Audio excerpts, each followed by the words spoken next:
The Hindu Hindi addition के संपादकीय अर्थात एडिटोरियल की इस विशेष चर्चा में आपका स्वागत है। आज की चर्चा में द हिंदू ने 12:20 में एक विशेष समाचार प्रकाशित किया था। मूलतः यह समाचार 10:05 में प्रकाशित समझ सकते हैं। यह है अतार्किक इजराइल, युद्ध विराम और प्रस्ताव और हमास। आज की इस चर्चा में हम 2-3 चीज़ों पर विस्तार से बात करते चलेंगे। सबसे पहली चर्चा हमारी रहेगी कि जो हिंदी शब्द हैं उनका अंग्रेजी विकल्प क्या होगा। आवश्यकता के अनुसार इस संदर्भ में या इस अनुच्छेद में प्रयुक्त वाक्यों में कहाँ गलती हो सकती है, हम गलती ढूंढेंगे। इसके अलावा पूरा पैसेज पढ़ करके और पढ़ने के बाद हम उस पर चर्चा करेंगे कि इसका कॉम्प्रिहेंशन किस तरह से हो सकता है। तो शुरुआत करते हैं। सबसे पहला अतार्किक इजराइल हम लेते हैं। यह जो अतार्किक इजराइल है, इजराइल चूंकि शब्द है, वह शब्द संज्ञा शब्द है, तो संज्ञा शब्द के पहले अगर इक प्रत्यय लगा करके कोई शब्द बनाया जाता है, इसका मतलब है वह उसका विशेषण है। तो ये जो अतार्किक है, अगर मूल पाठ के अनुसार देखें तो इसको इरेशनल बताया गया, IRRATIONAL, इरेशनल शब्द दिया गया है अतार्किक के लिए। आगे बढ़ते हैं। युद्ध विराम का प्रस्ताव और हमास। युद्ध विराम का प्रस्ताव, देखिए मैंने आप लोगों को पहले ही बताया है कि व्याकरण में जिस शब्द के आगे का रहता है या कह लें का के की के बाद प्रयोग किया जाने वाला शब्द कर्ता के रूप में प्रयुक्त किया जाता है। तो जब ऐसे वाक्यों को हम अनुवाद के लिए लेते हैं तो इस शब्द का, यह जो शब्द है कर्ता रूप में जो प्रस्तुत हो रहा है का के बाद, उसको हम आगे लिखते हैं। प्रस्ताव की अंग्रेजी होती है प्रोपोजल, PROPOSAL। प्रोपोजल क्या? ऑफ का। हिंदी में जो प्रीपोजिशन होता है उसे आप मान सकते हैं कि अंग्रेजी में वह पोस्ट प्रीपोजिशन के रूप में प्रयोग कर सकते हैं। तो प्रोपोजल ऑफ युद्ध विराम, युद्ध को कहते हैं वार कहा जाता है, और अगर यह शब्द विराम के साथ प्रयोग किया गया है तो यहाँ वार नहीं लगा करके ऐसे विराम का, तो यहाँ आप सीज शब्द का भी प्रयोग कर सकते थे, लेकिन यहाँ सीज वार नहीं। चूँकि सीज के साथ हमेशा फायर शब्द का प्रयोग हुआ है तो यहाँ आप इसके लिए सीज फायर का प्रयोग करेंगे। ध्यान दीजिएगा, शब्दों का सीज के साथ फायर का प्रयोग होता है, वार का नहीं, तो आप यहाँ सीज फायर का प्रयोग करेंगे। चलिए हम आगे बढ़ते हैं। अब देखिए, नेतन्याहू ने अपने देश के हित से ज़्यादा अपने राजनीतिक भविष्य को तरजीह दे रहे हैं। नेतन्याहू साहब जो तरजीह देना है, तरजीह जो शब्द है यह मूलतः उर्दू का शब्द है। तरजीह का मतलब होता है कि ध्यान दे रहे हैं, या फिर आप अगर दूसरी ओर देखें तो इसके लिए आप शब्द प्रयोग कर सकते हैं। यहाँ लिख सकते हैं ध्यान के आगे एक विशेष शब्द जोड़ सकते हैं। तो ये जो विशेष ध्यान है यह इसके समानार्थी शब्द के रूप में आप प्रयोग कर सकते हैं। अंग्रेजी में अगर देखेंगे तो ये जो तरजीह है इसके लिए प्रियोरिटाइजिंग कहते हैं,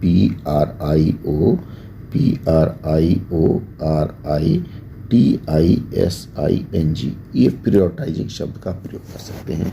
तो हिंदी के अनुसार अगर समानार्थी शब्द देखेंगे तो विशेष ध्यान शब्द इसमें प्रयोग होगा। चलिए हम आगे बढ़ते हैं।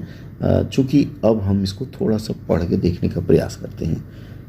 सोमवार की शाम जब हमास ने कतर और मिस्र की मध्यस्थता वाले संघर्ष विराम प्रस्ताव को स्वीकार करने का ऐलान किया तो रफ़ा, ये रफ़ा अगर देखा जाए तो रफ़ा एक तरह से यहाँ संज्ञा शब्द है, और संज्ञा शब्द का मतलब है यह किसी शहर का नाम है। लेकिन अगर इसी तरह से रफ़ा शब्द का प्रयोग दफ़ा के साथ अगर प्रयोग हो जाता है तो यह क्रिया रूप हो जाएगा। रफ़ा को अगर हम दफ़ा के साथ लिख देते हैं, रफ़ा दफ़ा करना, तो यह एक क्रिया का रूप हो जाएगा। तो ध्यान दीजिएगा, शब्दों का सही प्रयोग संदर्भ के अनुसार जानना भी जरूरी है। आगे बढ़ते हैं हम लोग। उल्लसित भीड़, उल्लसित भीड़ जो शब्द है इसके लिए अंग्रेजी में शब्द आया है जुविलियंट, JUVILIANT, जुविलियंट। अब अगर उल्लसित शब्द है इसके लिए समानार्थी शब्द ढूंढें तो इसके लिए उल्लसित शब्द के लिए आप हर्षित का भी प्रयोग कर सकते हैं। ध्यान दीजिएगा, जो हर्षित है वही उल्लसित है। और अब मैं अगर आपसे कहूं कि यह जो उल्लसित शब्द है क्या यह सही है? जी हाँ, बिल्कुल। उल्लसित नहीं होकर के उल्लासित ज़्यादातर प्रयोग करते हैं। आ की मात्रा होनी चाहिए थी, यहाँ आ की मात्रा का प्रयोग नहीं हुआ, इसलिए इस शब्द को आप गलत शब्द के रूप में चिन्हित कर सकते हैं। आगे बढ़ते हैं हम लोग। उतर आई की। अब एक चीज़ और ध्यान दीजिएगा, ये जो आई है आप लोगों ने देखा होगा यहाँ आई इस रूप में भी प्रयोग होता है और आई इस रूप में भी प्रयोग होता है। दोनों में क्या अंतर है? यहाँ यह जो आई शब्द य में बड़ी ई की मात्रा लगाई जाती है, इसका मतलब है कि यह क्रिया शब्द है। लेकिन अगर यह आई बड़ी ई का प्रयोग कर देते हैं तो यह संज्ञा या विशेषण रूप में प्रयोग होता है। अब आई शब्द महाराष्ट्र में आई माता को कहते हैं तो ये संज्ञा या विशेषण का रूप हो जाएगा, इसलिए हमेशा क्रिया रूप इसी रूप में लगाया जाता है। आगे बढ़ते हैं। अगला है कि आशंकित इजराइल हमला अब टल जाएगा। गाजा के दक्षिण में फौजी घेराबंदी से गुजर रहे इस कस्बे में 14 लाख से ज़्यादा लोगों ने शरण ले रखी है, लेकिन उन्हें मिली मोहलत बहुत छोटी साबित हुई क्योंकि इजराइल ने तुरंत कहा कि यह प्रस्ताव उसकी मुख्य मांगों को पूरा नहीं करता। एक चीज़ यहाँ ध्यान देने वाली बात है, इस वाक्य में भी छोटी सी त्रुटि है। त्रुटि कैसे है? मैंने आप लोगों को कई बार बताया है कि को का प्रयोग अक्सर हम लोग ऐसे संदर्भ में निर्जीव के साथ तो प्रयोग नहीं करते हैं, ऐसे क्रिया शब्दों के लिए भी प्रयोग नहीं करते हैं। यहाँ होना चाहिए मुख्य मांगे होनी चाहिए थी। बस इसके साथ ही आप इस वाक्य की इस त्रुटि को चिन्हित कर सकते हैं। आगे बढ़ते हैं। व्याकरणिक भूल है। इजराइल ने रफा से 1 लाख से अधिक लोगों को हटाए जाने का ऐलान पहले ही कर दिया था। अब पुनः इस वाक्य अंश में अगर मैं आपसे कहूँ त्रुटि निकालने के लिए तो आपको मैं अंश देता हूँ। यहाँ ऐलान पहले ही कर दिया था और अधिक लोगों को हटाए जाने का ऐलान पहले ही कर दिया था। तो आप आंख बंद करके ऐलान होता है, ऐलान नहीं। ये जो ए है उस पर ए की मात्रा होनी चाहिए, इसका मतलब यह शब्द गलत है। अब अगले शब्द की ओर हम बढ़ते हैं। हमास के प्रस्ताव स्वीकार करने के एक दिन बाद बेंजामिन नेतन्याहू सरकार ने रफा में टैंक भेज दिए।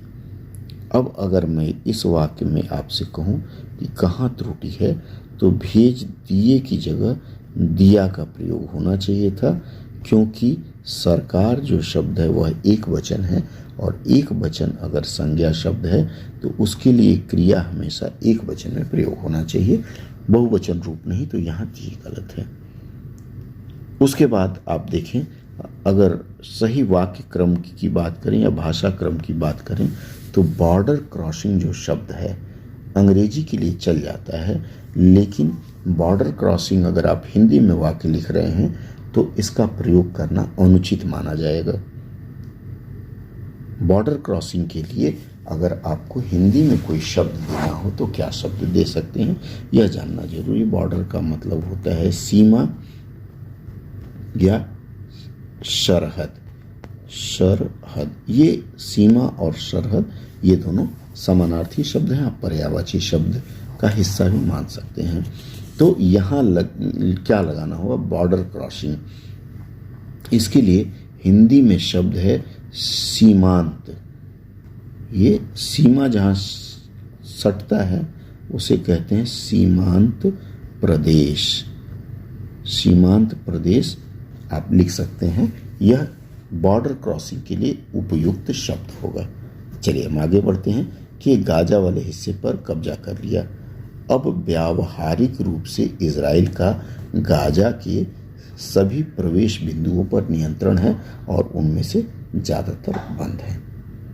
अब यह जो वाक्य आपने पढ़ा, इसमें से मैं आपसे 2 प्रश्न और करूंगा। सबसे पहला प्रश्न यह है कि इजराइल ने लगभग कितने लोगों को रफा से हटाए जाने का ऐलान किया था?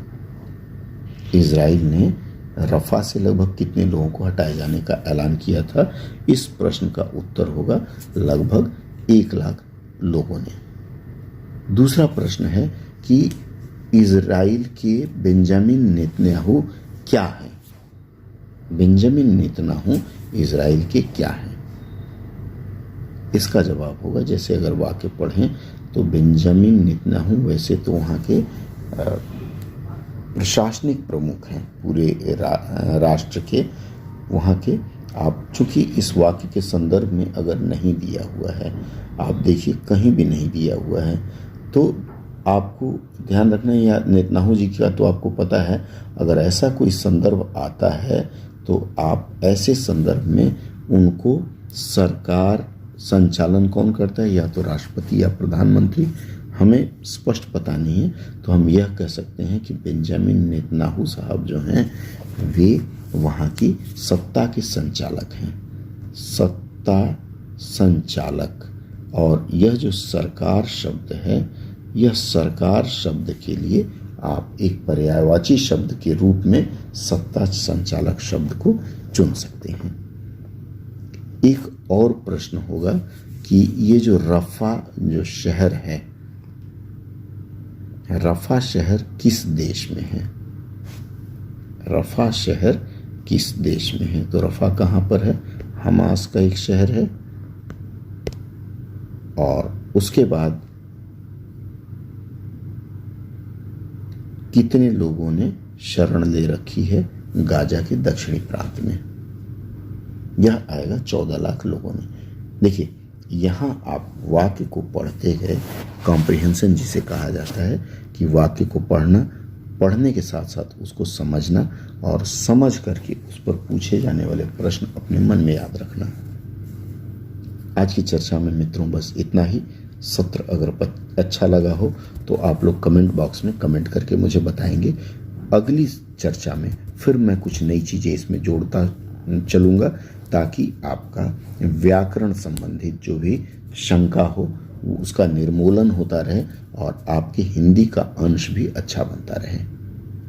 शो में जुड़ने के लिए बहुत बहुत धन्यवाद। अगली चर्चा में पुनः मिलते हैं।